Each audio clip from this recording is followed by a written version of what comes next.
우리가 지금 살펴보고 있는 이 히브리서는 유대교에서 기독교로 개종한 유대인 그리스도인들을 교육하고 양육하는 목적을 가지고서 기록된 서신이라고 말씀을 드렸습니다.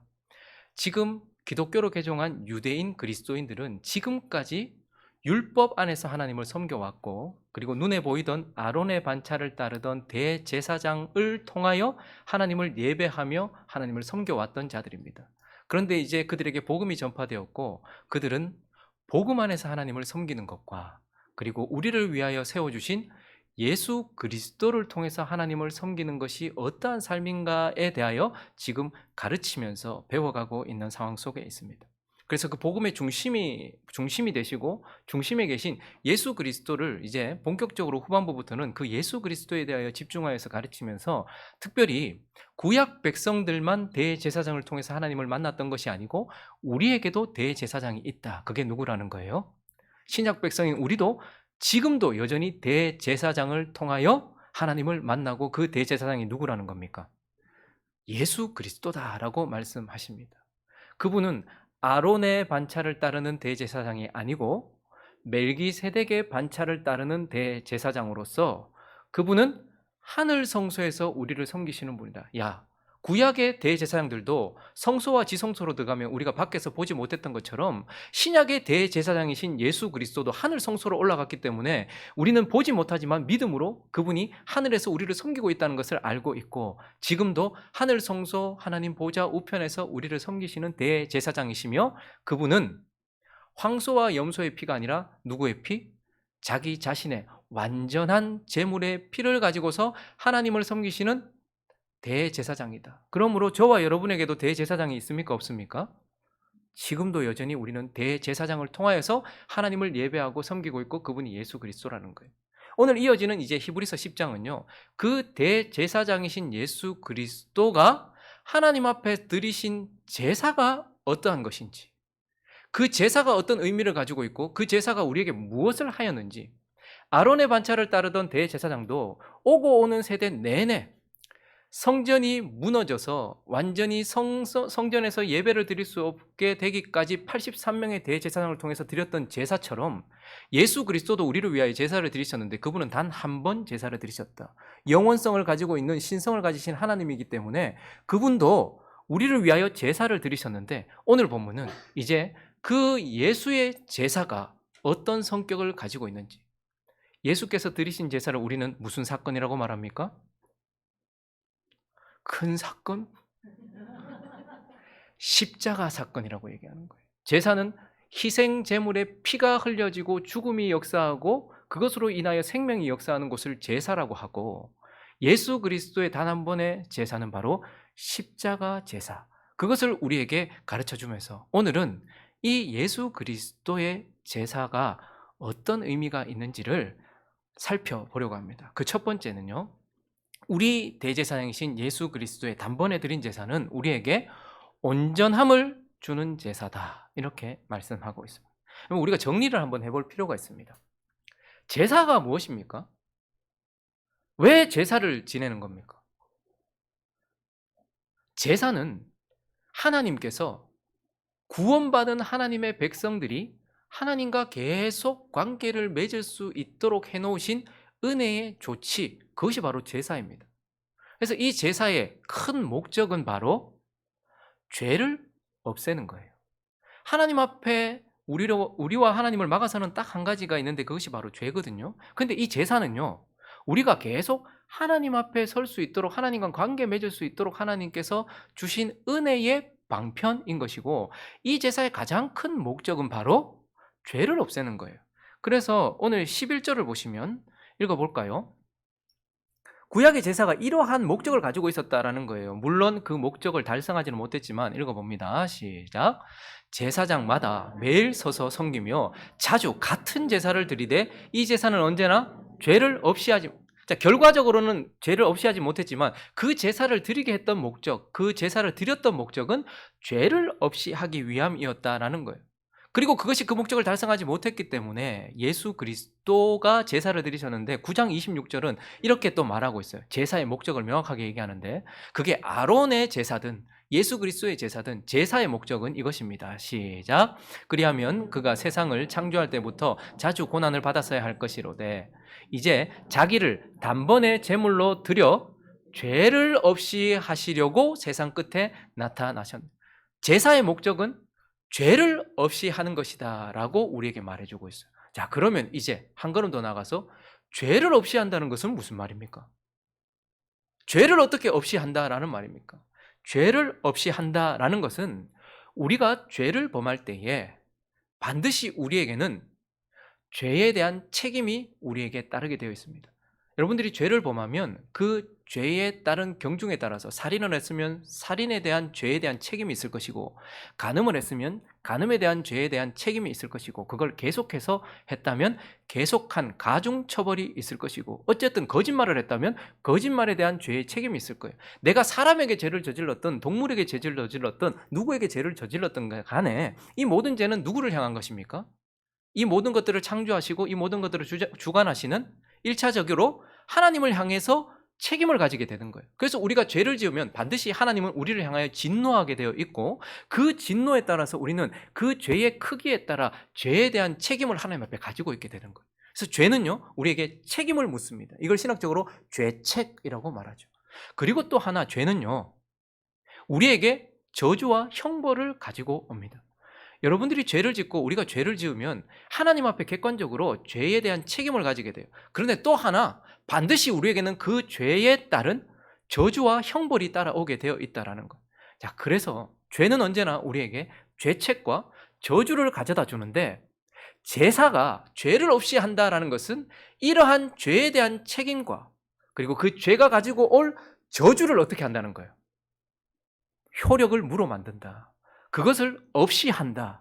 이러한 뜻이 바로 죄를 없앤다라는 뜻입니다. 그래서 이 죄를 없이 하다, 죄를 없앤다라는 것은 아데테신이라는 단어인데, 무로 돌리다, 그리고 효력을 없애다, 이런 뜻이에요. 그러니까 제사는 우리가 죄를 지음으로 인하여 하나님 앞에 갖게 된 죄책과 그리고 우리 삶에 따라오게 된 죄의 저주의 효력을 없애고 그것이 우리에게 다가오지 못하도록 하기 위한 목적으로 주어진 것이 제사였다라는 것이고, 그렇게 우리의 죄를 없애는 제사를 대표적으로 보여주었던 것이 무엇이냐면, 구약 백성들에게는 1년에 단 한 차례 죄를 없애는 제사였던 대속죄일에 드리는 대속죄 제사였습니다. 그래서 1년에 딱 한 차례 하나님 앞에 우리의 모든 죄를 없애기 위하여서 대제사장과 함께 모든 백성들이 다 모여서 우리가 하나님 앞에 지은 죄 때문에 가지게 된 죄책과 우리가 죄를 지음으로 인하여 우리 삶에 붙어 다니고 있는 이 저주를 해결하기 위하여서 그날 모였고, 대속죄일은 바로 그 죄를 없애는 것을 보여주었어요. 그래서 그날은요, 1년에 딱 한 번 있어요. 한 번에 1년의 모든 죄들, 우리의 모든 죄들을 없앤다라는 의미를 가지고 있었기 때문에 그날 죄를 없애기 위하여 하루 모였습니다.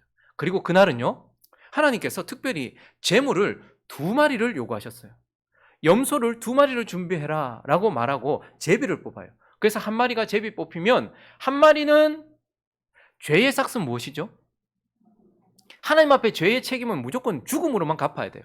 그래서 1마리는요, 거기에서 우리의 모든 죄를 전가받고 죄의 책임 때문에 어떻게 되는 거예요? 피를 흘려 죽임을 당하게 함으로써 우리가 하나님께 져야 될 책임을 대신 지게 함으로써 그 염소 1마리가 죽습니다. 그래서 죄의 책임이 거기에서 사해지도록, 하나님이 용서하도록 하는 것이 그 제사였어요. 그리고 또 1마리가 남았죠. 근데 이 1마리는 이름을 아사셀이라고 붙였어요. 근데 이 1마리는 어떻게 하냐면 우리의 모든 죄를 또 그 염소에게 전가를 시켜요. 그리고 이 염소는 어떻게 하냐면 성전 밖으로, 그리고 예루살렘 성 밖으로 멀리 보내요. 광야로 멀리 보냅니다. 그래서 이스라엘 백성들은 저기 나의 모든 죄의 저주를 안고 있는 그 희생양이 멀어지는 것을 보고 있는 거죠. 그리고 한 사람이 계속 따라가요. 그리고 어떻게 될까요? 절벽에 떨어져 죽든 짐승에게 먹혀 죽든 목말라 죽든 배고파 죽든 거기에서, 광야에서, 우리와 멀리 떨어진 그곳에서 사라지는 것입니다. 그것을 통하여 대속죄일에 이스라엘 백성들은 어떻게 했던 것이죠? 1마리의 죽음을 통하여 하나님 앞에 져야 될 죄의 책임이 용서함을 받게 되고, 한 마리가 멀리 우리로부터 떨어져 나감으로써 우리를 향해 왔던 죄의 저주와 형벌이 어떻게 해요? 멀어졌다라는 것을 확인하고 기뻐함으로써 이 제사 가운데서 하나님을 섬겼던 것이다라는 겁니다. 자, 그런데 이제 이 대속죄일을 매년 드리면서 제사했던 이 제사, 아론의 반차를 통하여서 드려졌던 죄를 없이 하려고 하나님께서 율법을 통해서 주셨던 이 제사는 결론적으로 4절 읽습니다. 4절 시작. 이는 죄를 없이 했다 못했다? 못했다라는 거예요. 우리가 사람이 지금 죽어가고 있어요. 병원에 가서 수술을 당장 해야 돼요. 그런데 지금 119에 신고를 하면 제일 먼저 뭐부터 합니까? 죽지 않도록 응급조치를 하는 것이죠. 그렇게 조치를 하고 나서 그리고 어떻게 하는 거예요? 병원에 들어가서 수술하는 거죠. 그러니까 이 구약의 제사는 진짜 제사나 완전한 제사를 말하는 것이 아니라 그것이 올 때까지 응급조치요 임시적인 것으로서 진짜 우리 죄를 없이 하는 예수 그리스도의 십자가의 제사를 보여주는 예표요 그림자이기 때문에 실제로 그 염소와 황소의 피가 죄를 없앴다 못 없앴다? 없애지 못했다라고 말하고 있어요. 그리고 또 3절은 이렇게 말합니다. 시작. 그러나 이 제사들에는 해마다 죄를 기억하게 하는 거지. 여러분 1년에 한 차례 우리의 모든 죄가 사라졌다라고 기뻐했어요. 그런데 그 다음 해에 또 합니까 안 합니까? 또 해요. 그리고 그 다음 해에 또 합니까 안 합니까?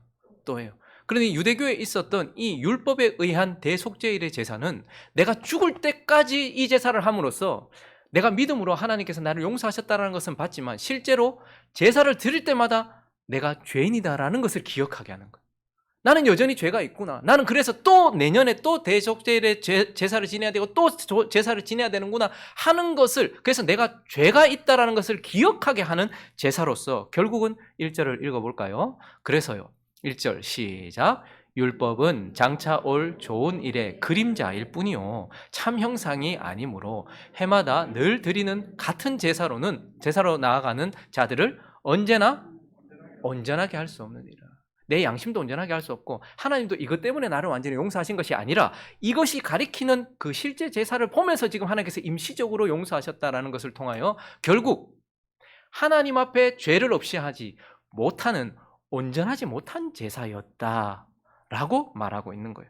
자, 그런데 이제 히브리서를 통하여서 우리의 대제사장 되시며 또한 우리의 희생 제물이 되시는 예수 그리스도가 단 한 차례 2020여 년 전, 2022년 전 그때 드렸던 그 영원한 제사는 어떤 제사인가 하면 5절을 한번 읽어보겠습니다. 이제 그분이 드린 제사, 십자가의 제사에 대한 설명을 하고 있는데 먼저 5절을 읽습니다. 시작. 그러므로 주께서 세상에 임하실 때에 이르시되 하나님이 제사와 예물은 원하지 아니하시고 오직 나를 위하여 한 몸을 계속 좀 띄워놔 주십시오. 이제 앞으로 이렇게 설명할 때에. 자, 하나님이 임시적으로 제사와 예물을 원하셨잖아요. 그런데 이제는 그런 걸 원하지 않고 하나님께서 이제 진짜 제사를 받으시기 원하여서 오직 뭐를 예배해 놓으셨다고 말합니까? 한 몸을 예배해 놓으셨다. 그래서 예수 그리스도께서 뭐를 입고 이 땅에 오신 거예요? 몸을 입고 인간이 되셔서 이 땅에 오신 거예요. 그러니까 이 제사는, 예수 그리스도의 십자가의 제사는 하나님 아버지께서 제물을 준비하신 제사라는 거예요. 모두가 죄를 짓고 나면 자기가 제물을 준비해서 자기가 잡았습니다. 그런데 이 예수 그리스도의 십자가의 제사는, 온전한 제사는요, 하나님 아버지께서 친히 우리를 위하여서 자신이 준비하신 제사였고, 계속 6절과 7절을 읽어볼까요? 시작. 번제와 속죄제는 기뻐하지 아니하시나니 이에 내가 말하기를 하나님이여 보시옵소서 두루마리 책에 나를 가리켜 기록된 것과 같이 하나님의 뜻을 행하러 왔나이다. 하나님 아버지는 자기 아들을 희생 제물로 준비하셨고 그 아들은 또 뭐라고 말합니까? 자신이 희생 제물이 되어서 하나님께 제사 드리도록 했던 제사. 그래서 하나님께서 친히 준비하셨고 하나님이 친히 제물이 되신 제사가 바로 십자가 제사라는 것. 이것이 믿음의 조상 아브라함에, 이제 내려도 됩니다. 믿음의 조상 아브라함에게 보여주셨던 여호와 일에 그 장소에서 보여주셨던 그 제사를 말한다라는 거예요. 여러분, 아브라함이요, 그의 인생 말년 가운데 하나님께서 제사를 원하셨습니다. 네 아들, 네 독자, 백세에 낳은 그 아들을 내게 번제로 바치라라고 말했어요. 그때 아브라함이 어떻게 합니까? 3일 길을 걸어가서 하나님이 지시하실 그 산으로 가서 거기에서 제사를 드리려고 뭘 준비했습니까? 예물로. 제물로. 자신의 아들을 제물로 준비하여 제사를 드리러 거기에 갔어요. 근데 그때 하나님께서 마지막 순간에 그 제사를 막으셨고 아브라함이 뭘 찾게 됩니까?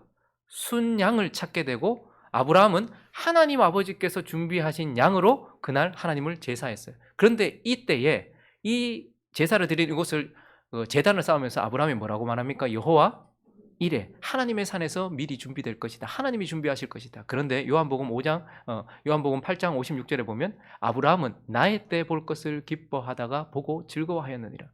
그러니 아브라함은 거기서 믿음으로 뭘 받는가 하면 하나님이 아브라함의 아들이 아니라 하나님 자신의 아들을 준비하셔서 우리를 위하여 희생제물로 주심으로써 우리의 모든 죄를 없이 하실 그 제사를 아브라함이 미리 보았다라는 것이고, 지금 십자가는 그때에 계시하셨던 것처럼 하나님이 자기 아들을 미리 준비하셔서 우리의 죄를 없이 하려고 하는 그 제사가 바로 이 제사다라고 말하고 있는 거예요. 그래서 이 제사는요 10절 읽습니다. 10절 시작.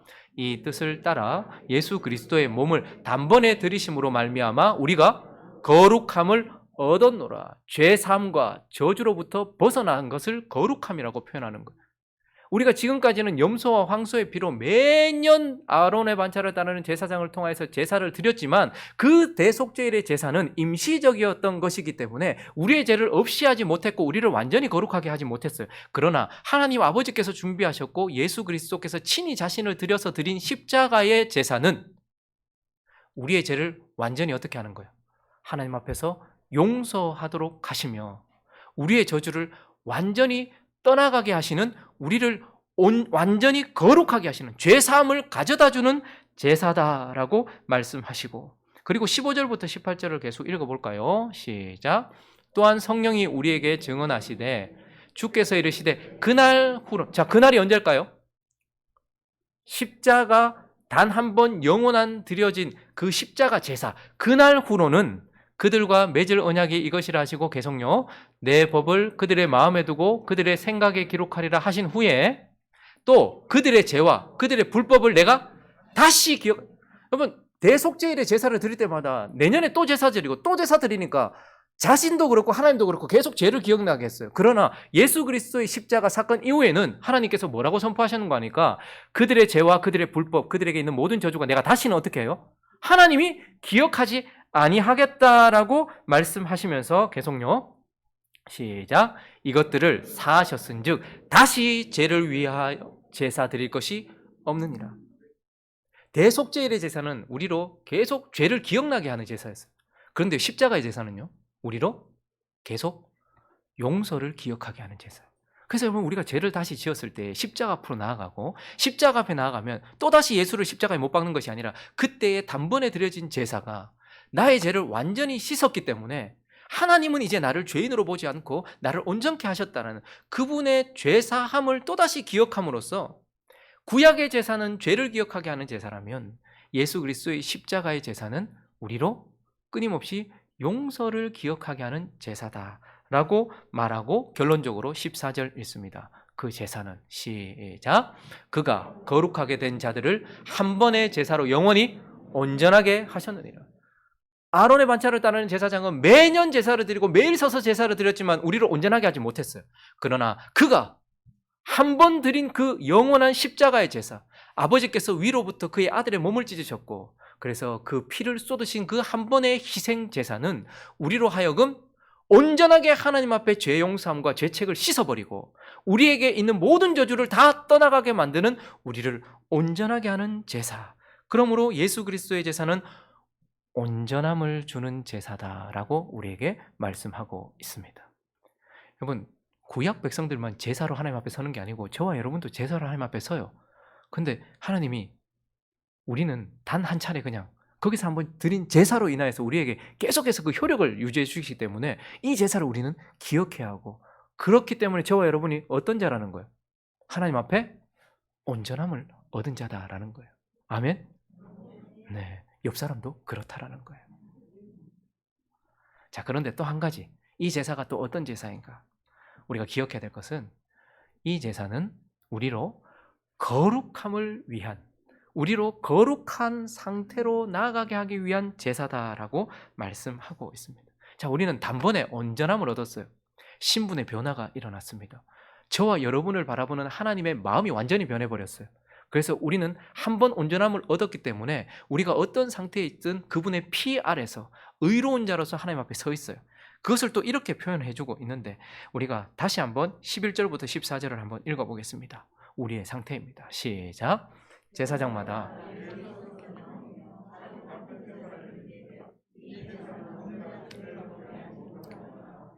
오직 그리스도는 죄를 위하여 한 영원한 제사를 드리시고 하나님 우편에 앉으사 그 후에 자기 원수들을 자기 발등상이 되게 하실 때까지 기다리시나니, 그가 거룩하게 된 자들을 한 번의 제사로 영원히 온전하게, 자, 한 번의 제사로 어떻게 했다고요?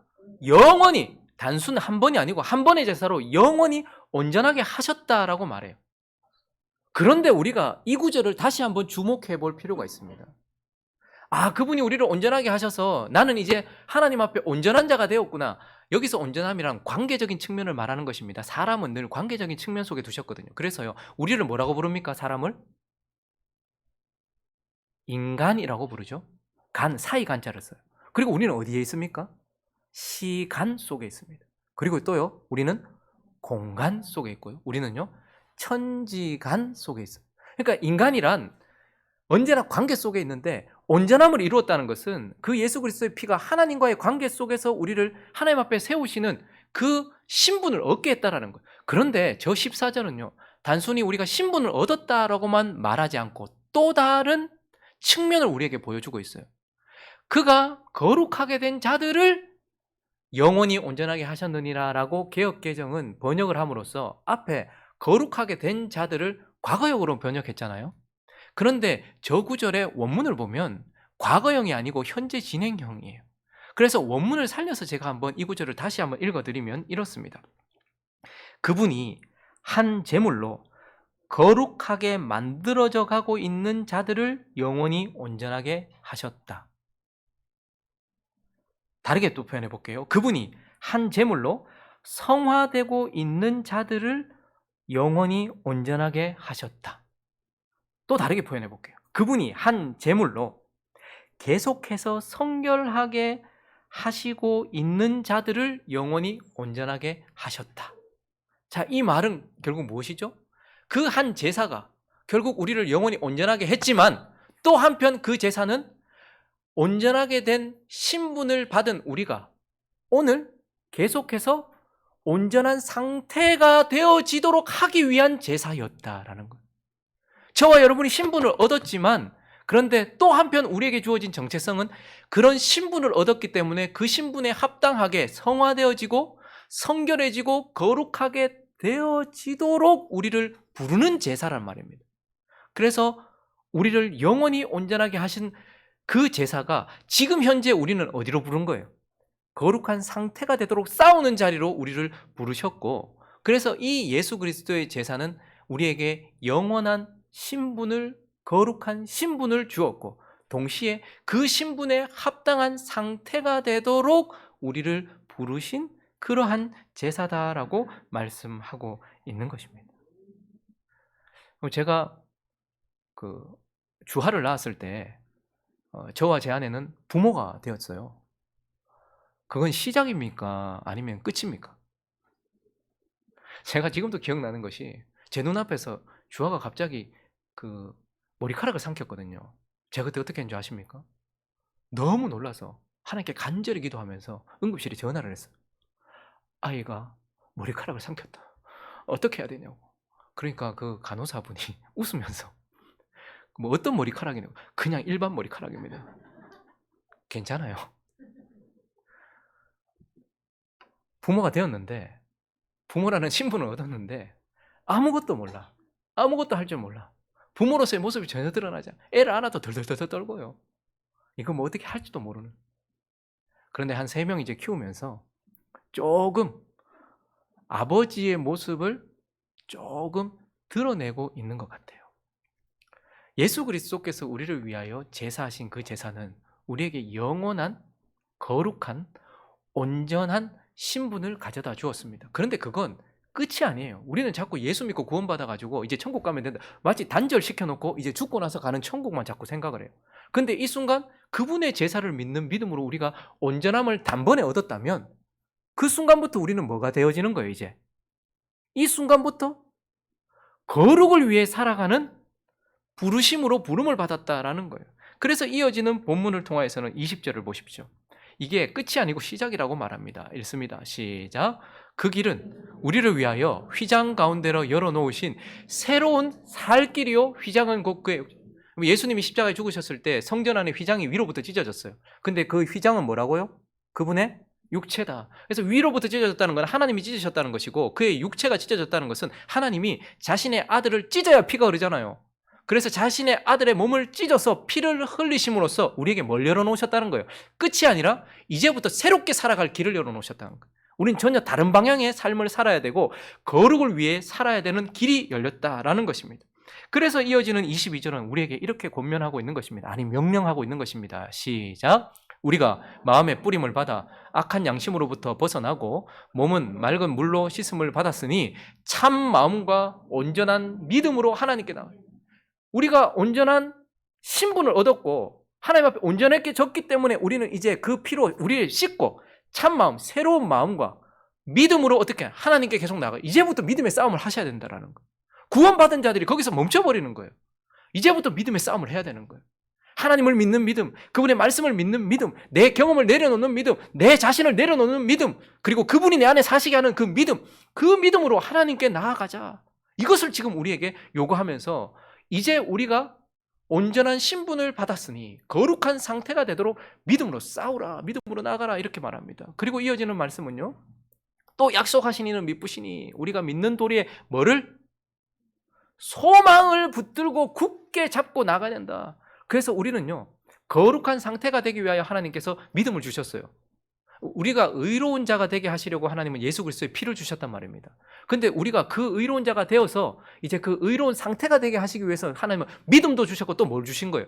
소망을 주신 거예요. 그래서 땅에 뿌리 박지 않고 하늘에 뿌리 박도록 하나님을 향해 나가도록 계속 소망 가운데 싸워야 되는 거예요. 그래서 내가 집을 몇 평이나 더 넓힐까? 집을 몇 채나 더 할까?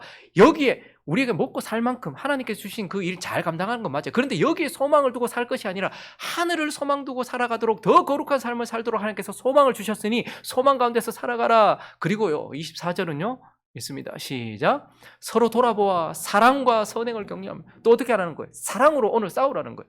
우리를 거룩하게 하는 요소는 우리에게 주신 믿음과요 우리 안에 주신 소망과 우리에게 주신 사랑이에요. 그런데 이것들이 그냥 발현되는 것이 아니라 내가 죽을 때에 내가 믿음 가운데서 그 예수를 믿고 나아갈 때에 이 믿음이 발현되어지고요 이 소망이 발현되어지고요 이 사랑이 발현되어져요. 그래서 하나님은 선물로 주시고 주신 것을 보이라고 우리에게 요구하시는 거예요. 그때에 어떻게 되는 거예요? 거룩해지는 거예요. 서로 돌아보는 거예요. 사랑과 선행으로 서로 격려하는 거예요. 그래서 오늘도 하나님을 바라보는 믿음과 하늘을 바라보는 소망으로 오늘도 거룩하게 살아가라. 그래야지 너희가 거룩한 상태가 될 것이다. 그리고 너희에게 준 사랑, 그것을 너희 속에서 사랑은 반드시 희생을 가지고 와요. 믿음은 역사합니다. 내가 믿으면 반드시 역사가 일어나요. 소망은 인내를 불러와요. 그래서 참아야 돼요. 그리고 사랑은요 반드시 수고가 따라요. 그래서 그러할 때에 우리 안에 어떻게 되는 거예요? 나 자신이 거룩해지는 거예요. 거룩한 상태가 되어지는 거예요. 그리고 마지막 25절에 있습니다. 시작. 모이기를 피하는 어떤 사람들의 습관과 같이 하지 말고 오직 권하여 그날이 가까움을 볼수록 더욱 그래 모이라는 거예요. 여러분 저는 단순히 모이다라는 것은 왜 갑자기 잘 얘기하다 믿음 소망 사랑 얘기하다 갑자기 모이는 걸 얘기해. 그러니까 지금 우리를 거룩하게 하는 것은요.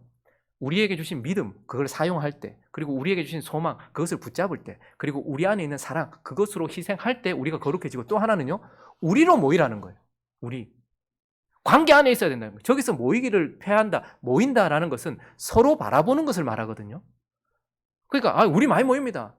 뭐 100명 모이고요. 어떤 교회는 1000명 모이고 10,000명 모이고. 그런데 저기서 모이기를 패하는 어떤 자들의 습관은 어떤 것이냐면 인격적인 모임을 저기서 말하는 거예요.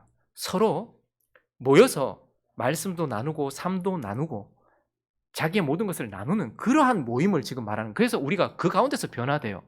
근데 모이기를 피해버린단 말입니다. 그냥 머리로만 알고 거기서 서로 나누지도 않고 서로 함께 나가지 않는. 그런데 그 모이기를 피하는 어떤 습관을 보면 1000명, 10,000명 모이는 교회도 모이기를 피하는 교회일 수 있어요. 왜냐하면 서로 모여야 되잖아요. 근데 인격적 관계 없이 한쪽만 바라보고 있어요. 가족도요. 5식구, 7식구, 8식구가 있는데 매일 밤에 모이긴 해요. 근데 보면 늘 이 소파에 앉아서 앞에 있는 TV만 바라보고 있어요. 1년을 같이 있고 2년을 같이 있고 3년을 같이 있어도 앞에 있는 TV만 바라보면 인격적인 교제를 합니까 안 합니까? 이건 오히려 모이기를 패하는 습관이에요. 지금 한국교회가 그런 방향으로 많이 흘러가고 있습니다. 모여서 서로의 삶을 나누고 진리에 대해서 나누며 서로를 돌아보면서, 여러분 형제들도 인격적인 관계 속에서 서로 형제가 되어지잖아요. 그런데 지금 보면 앞만 바라보고 있어요. 앞에서 제공하는 서비스만 받는 마치 고객이 된 성도들 때문에 모이기를 싫어해요. 모이면 내가 드러나거든요. 모이면 저도 드러나거든요. 그러니까 힘들어요. 근데 우리의 거룩은 어디서 되어진다고요? 우리 속에 주신 믿음과 소망과 사랑과 그리고 우리에게 두신 그 모임 속에서 우리가 거룩하게 변화되어져 간단 말입니다. 그래서 하나님께서 주신 그 조치를 우리는 모이기를 패하는 습관으로 그냥 앞만 바라보면서 인격적인 관계 없이 그냥 많이 모였는데 아무도 몰라 거기. 그리고 끝나버려요. 그러니까 서로 인격적인 교제 없이 그냥 끝나버리는, 그렇게 하지 말아라 라고 말하면서 이제 예수 그리스도의 그 제사는 우리에게 단번에 온전함을 주고 순간적으로 온전함을 주고 점진적으로 거룩해 가도록 우리를 부르는 제사다라고 우리에게 말씀해 주고 있는 것입니다. 말씀을 정리하겠습니다. 예수 그리스도의 십자가의 제사를 명확하게 예표하는 유월절 어린 양이 죽던 그 밤, 그때에 유월절 어린 양이 죽음으로써 그때에 그들은 단번에 노예에서 자유민이 되었고 하나님의 백성으로서의 신분을 얻었어요. 자, 그런데 그 제사는 거기만 머무는 것이 아니고 어떻게 합니까? 광야를 지나 가나안에 들어가 옛사람들, 거기 남아있던 옛사람들을 제감으로 거룩한 싸움을 하면서 그들을 거룩하게 하기 위하여 드려진 제사였던 것입니다. 그것의 실체인 예수 그리스도의 십자가도 마찬가지입니다. 2022년 전 이 땅에 세워져서 아버지가 친히 몸을 입혀 보낸 아들의 몸을 찢고 피를 흘려 우리를 위한, 죄를 없이 하기 위해 드려진 그 제사는 우리로 단번에 죄를 없이 하여 하나님 앞에 거룩함을 얻고 온전함을 얻게 하기 위한 제사이기도 하지만, 그분이 아들을 찢으시면서 요구하시고 원하셨던 것은 그러한 제사를 통하여 하나님의 자녀가 되었다면 하나님의 자녀다운 삶을 살아가는, 하루하루를 쌓아가라는 그러한 바람으로 그 제사를 드리셨다라는 것을 기억하셔야 됩니다. 그러므로 저와 여러분은요, 하나님 앞에 거룩이라는 책임이 있는 자들이라는 것을 기억하셔야 돼요. 온전해져야 되는 책임이 있는 자입니다. 그러한 상태로 받은 신분을 표현해내는 저와 여러분 되시기를 예수 그리스도 이름으로 축원합니다.